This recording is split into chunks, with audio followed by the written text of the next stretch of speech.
first episode, we proved, scientifically using math, that the commonly accepted dates of the Exodus, found in your study Bible, are not accurate. In this docuseries, we will break down exactly how those dates were achieved, the mistakes made in calculating them, as well as the correct calculations and true date of the Exodus. But before we do that, let's review the history of the Jewish people, including the origin of the nation of Israel, as found in the Bible. The first thing to know is it all starts with a man named Abraham, who is called the father of many nations. The Lord had said to Abram, "Go from your country, your people and your father's household to the land I will show you. I will make you into a great nation, and I will bless you.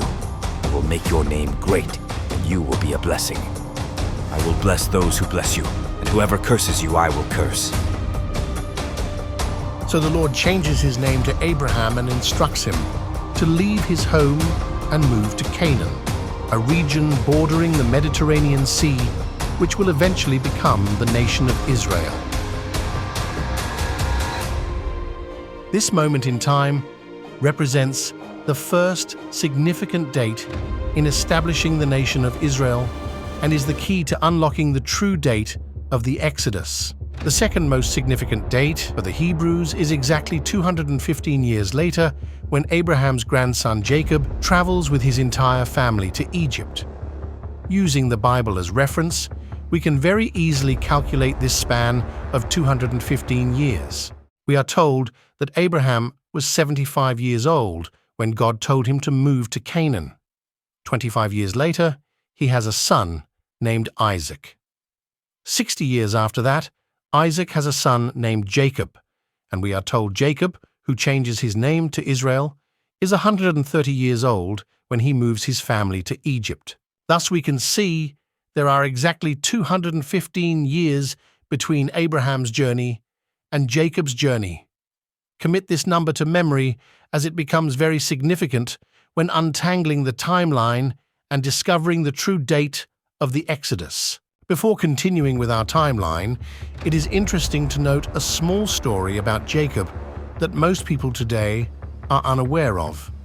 We are told Jacob was born along with his twin Esau, and the two fought violently in the womb. A prophecy was stated that their descendants would continue to fight throughout all of human history. 2 nations are in your womb, and 2 peoples from within you shall be divided. As it turns out, Jacob's descendants became the Jews, and Esau's descendants become the Edomites who remain in Canaan after Jacob moves to Egypt. By the time the Israelites return, 215 years later, it appears that the Edomites have merged with the Philistines, who become the arch-enemy of Israel. Fast forward thousands of years and it's clear the descendants of Esau eventually merged with the descendants of Ishmael to become the modern-day Arabs. Picking up a newspaper on any given day will confirm that prophecy is as true now as it was 3,000 years ago. Getting back to our timeline, the next significant person important in dating the Exodus is Jacob's favorite son, Joseph.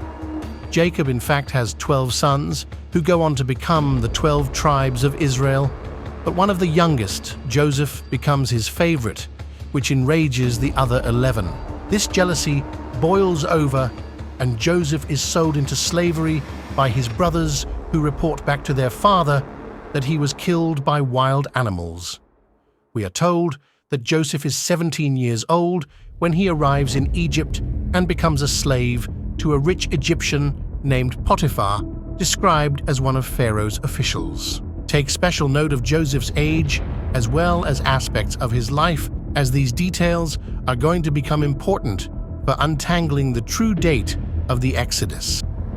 We are told Joseph's work ethic is so impressive that Potiphar increases his authority, eventually making him overseer of the entire estate. This good fortune finally comes crashing down when Potiphar's wife falsely accuses him of crimes and has him thrown into prison. While in prison, Joseph again impresses those in authority and is placed in charge of the entire prison system, even though he is just a prisoner himself. During this time, he gains a reputation as someone who is specially gifted in the ability to accurately interpret dreams.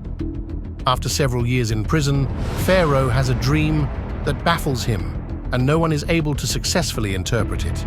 The dream is this: he sees 7 fat cows emerge from the Nile River. The cows are very healthy and thick with meat. Behind them come 7 gaunt cows, thin and ugly. The 7 lean cows proceed to eat the 7 fat cows, but remain just as gaunt and emaciated. At this point, Pharaoh wakes, and the dream troubles him greatly. News eventually reaches Pharaoh that Joseph has the ability to interpret dreams and is summoned to the palace. Joseph explains that the 7 fat cows represent 7 years of abundance that Egypt is about to experience.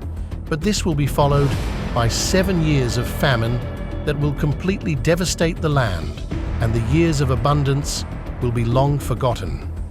Joseph proposes an elaborate system of storing up grain in the years of abundance in order to prepare for the impending famine.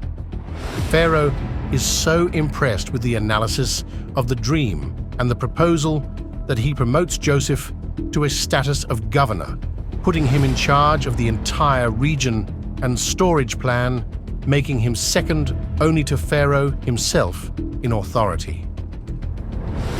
The 7 years of abundance occurs just as predicted, and Joseph goes throughout Egypt storing up great quantities of grain. As the famine strikes, the lands surrounding Egypt are devastated by a lack of rain, but Egypt flourishes due to following Joseph's plan.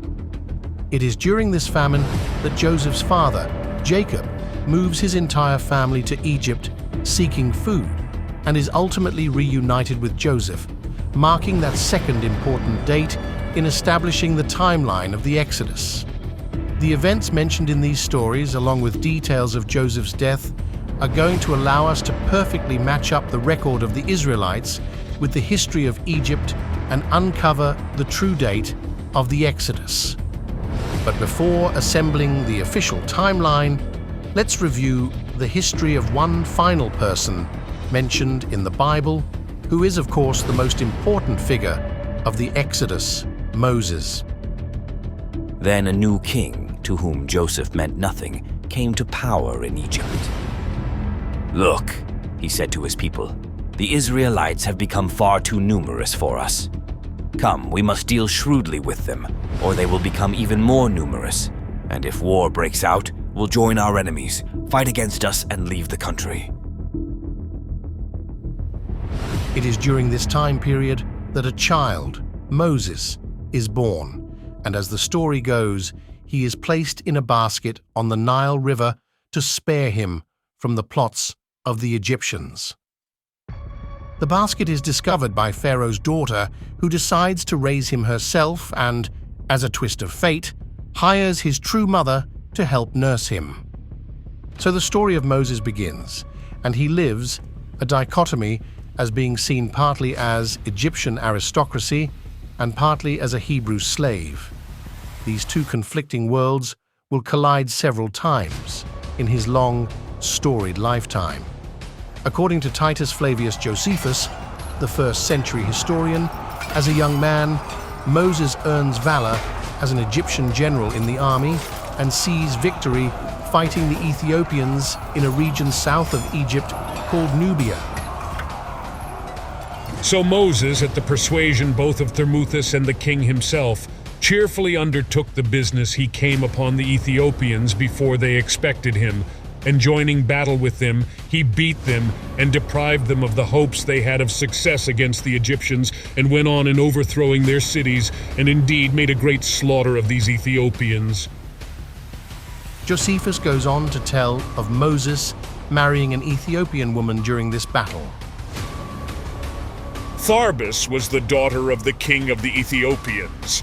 She happened to see Moses as he led the army near the walls and fought with great courage.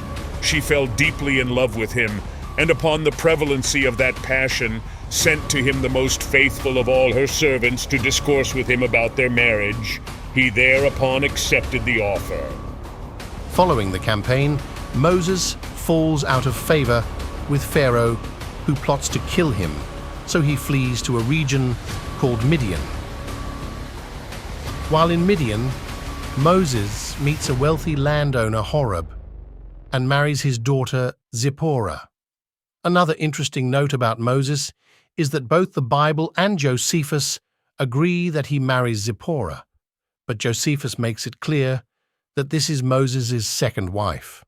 The Bible never specifically mentions the fact that Moses had two wives, but it certainly hints at it, which has caused much debate amongst biblical scholars.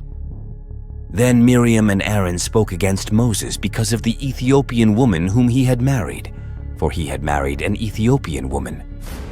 It appears that most theologians who have studied this subject believe that either Zipporah herself was the Ethiopian woman, or that Moses married the Ethiopian woman after his marriage with Zipporah, but a reading of Josephus clears the issue by giving a more complete accounting of the life of Moses. The truth appears to be that Moses in fact had two wives and married the Ethiopian woman first, as a younger man in Egypt, and married Zipporah while in Midian, likely in his 40s or 50s. Moses continues living in Midian until at the age of 80, when he gets a message from God in the form of a burning bush. The accounting of this event by Josephus is quite colorful. It was that a wonderful prodigy happened to Moses. For a fire fed upon a thorn bush, yet did the green leaves and the flowers continue untouched, and the fire did not at all consume the fruit branches, although the flame was great and fierce. With the burning bush before him, the voice of God speaks, telling Moses that Pharaoh, who wanted him dead, has passed away. He is to return to Egypt, confront the new Pharaoh, and lead his people, the Israelites, out of Egypt and into the promised land of Canaan, which becomes the nation of Israel. Moses is reluctant at first, but with the help of his brother Aaron and sister Miriam, he relents and does as God instructed, confronting Pharaoh and asking to let his people go. After many miraculous signs and 10 destructive plagues, including the death of Pharaoh's firstborn son, Pharaoh finally gives in and allows the Israelites to leave. At this juncture in history, the Hebrews have swelled to a population of over 1 million people. They pack all their belongings and leave Egypt en masse. This enormous migration of people out of Egypt through the Arabian desert and into Canaan is what becomes known as the Great Exodus. One of the grandest stories related to the Exodus concerns the parting of the Red Sea, which provides safe travel for the Israelites and destruction of the Egyptian armies that follow. Josephus describes the moments leading up to the great miracle in vivid detail. So they laid the blame on Moses and forgot all the signs that had been wrought by God for the recovery of their freedom. And this so far that their incredulity prompted them to throw stones at the prophet, while he encouraged them and promised them deliverance. And they resolved that they would deliver themselves up to the Egyptians. The Hebrews watch in awe as the sea splits and they cross through on dry ground. The Egyptian army, reportedly some 200,000 troops, is said to pursue them into the sea, which collapses on them, destroying their entire fighting force. This ordeal is an historic and monumental event in both Christianity and Judaism, but surprisingly, not a single mention of the Israelite slaves, Moses, the Exodus, or the destruction of their army has been found in any of the surviving Egyptian hieroglyphics. This has been a colossal puzzle for historians and biblical scholars for thousands of years. Why are the Egyptian records silent on such a massive event? Did it even happen? We are going to set the record straight and reveal the true date of the Exodus. Stay tuned.